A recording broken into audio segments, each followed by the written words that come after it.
Welcome to our channel. Today we how to activate Neo4j, full guide step by step clearly.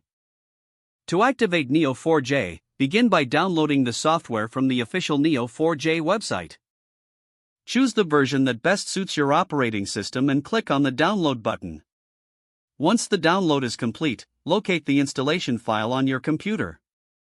For Windows users, double-click the installer and follow the on-screen instructions. For Mac users, open the downloaded DMG file and drag the Neo4j application to your Applications folder. For Linux users, use terminal commands to extract the downloaded tar file. After installation, open Neo4j. On first launch, you may be prompted to create an admin account. Enter a username and a strong password for the admin account. Once your account is set up, Neo4j will prompt you to start the database. Click Start to initialize the Neo4j database. You will see a notification indicating that the database has started successfully.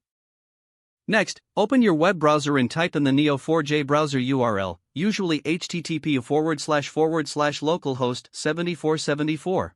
Enter the username and password you created earlier to log into the Neo4j browser.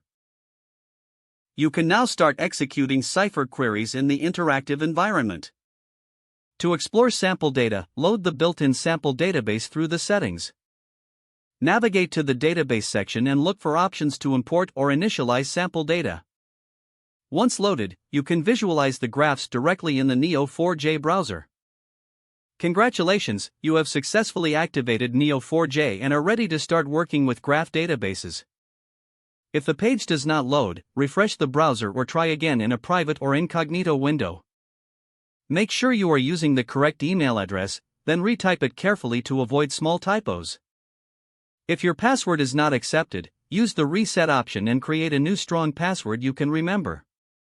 Check your spam folder for verification or security emails, then complete any requested confirmation steps. Enable two-factor authentication if available to improve account security and reduce unauthorized access risk. After signing in, review your profile details so your contact information and settings are accurate and current. If you see an error message, note it down and try again after restarting your device and internet connection. Log out when you finish, especially on shared devices, to keep your account and payment information secure.